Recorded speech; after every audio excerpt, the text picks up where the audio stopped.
Hello, I'm John McNamara. Welcome to the Innovation Centre Hangout. Today we're going to talk to Richard Coppen, who is the dev lead for MQ pattern on Pure, and he's got a fantastic update for a demo to show us. Richard, are you with us? I'm with you, John. Hi.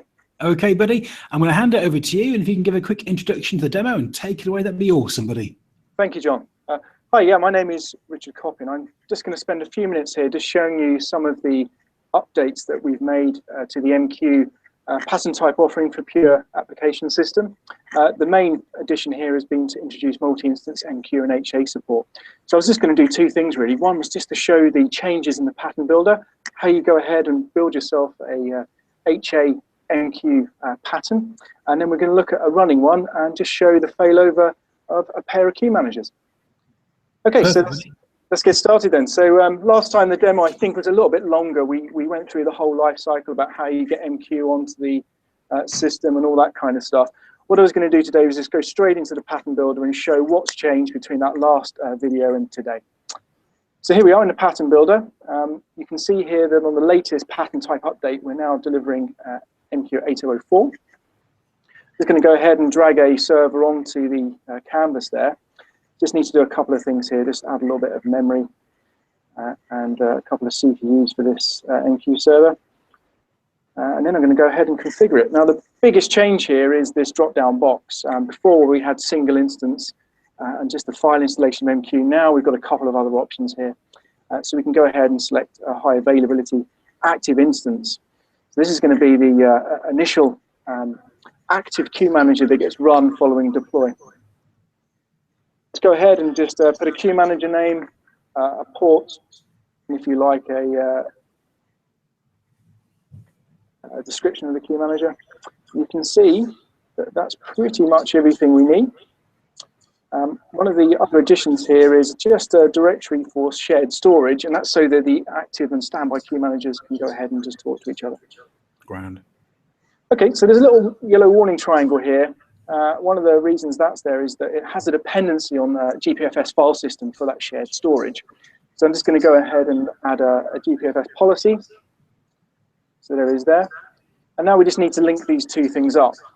You can see in the active instance, we're expecting this share here of /opt_mq share. So we're just going to go ahead on here and just share that directory.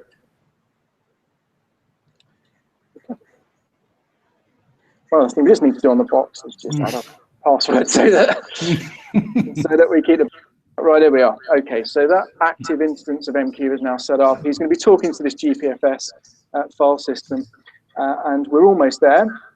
What we need to do is now add a standby instance. So this is the guy who will take over should he need to. Cool. So again, let's just go ahead here and set him up so he can take the workload. Okay. Right. Now, it's important that these two guys share some information about the queue manager that they're going to be hosting. Now, one option would be to go and type all this stuff in. But what we can do here is to say that here's a standby instance. Rather than going adding all that data, one of the nice features here is we can just drag a line between the two of them. Ooh, that is nice. So all the important properties are now linked, and bang, we're done. Wow. Okay, so that's pretty much everything we need to do. The next logical step here would be to deploy. Once you hit the save button here, you would go back to the pattern that you have ready to go. Mm-hmm. This is development system, so you never know what I'm going to find. It's a real thing. It's a real thing. Okay, so it looks like there's one here from Andy, but there we are.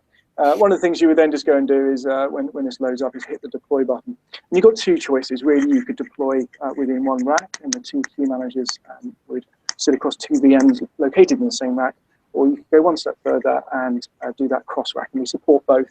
And under this deploy button is the capability for you to choose that location strategy. So there we are. That's everything you need to do. Essentially save that, hit deploy, and you'll get two VMs, one running the active instance, one running the standby, and they'll be talking to that GPFS shared file system there.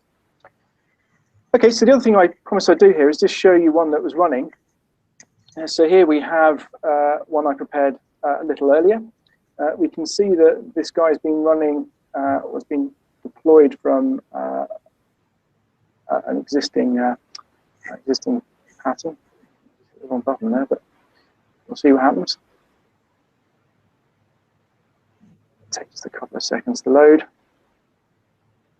Look at that. Just open him up so we can take a look at the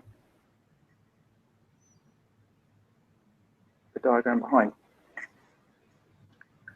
So this is one I set up a little bit earlier. It's a little bit more complex than the example I just showed you because it has a third VM in there, and that third VM is just hosting a Liberty server, which is going to be running an app, which I'll use just to show the queue manager failing over. So there it is. You can see that we have the GPFS policy here. We're sharing a gig of storage or so between these two queue managers, and this additional VM, which is just hosting that Liberty server for us. So just moving into the second part of the demo, then I'll show you the stuff working. So what we have here is a little app which is doing a mock-up of a money quote. He's going to be showing exchange rates between dollars and pounds, and he's going to be giving kind of real-time updates, just randomizing that so we can see that the service is responding. You can see here that there's a little app server running the front end. So we can see here is the little money quote app, which provides his front end. And he's using messaging, he's using MQ to talk to a service which is generating the quotes. And the way these two parts of the app are joined up is by using a queue manager with a request response queue. And we can see that we've got an active one here on node A and a standby, and they're sharing some storage. So what we do is get this guy doing some quotes, and then we'll kill this queue manager, the failover will happen, and we should see that we get all of the quote requests back. Awesome. Okay, so just one of the things I just want to do here is just take a look at the deployed instance. So we've just seen two parts of the PureApplication System. One was the pattern builder. The other one was the saved pattern ready to deploy. And this final part is the active instance. And it's here that we get to see information such as the hosts knows that these things are running on. And one of the things we can do here is just click into manage.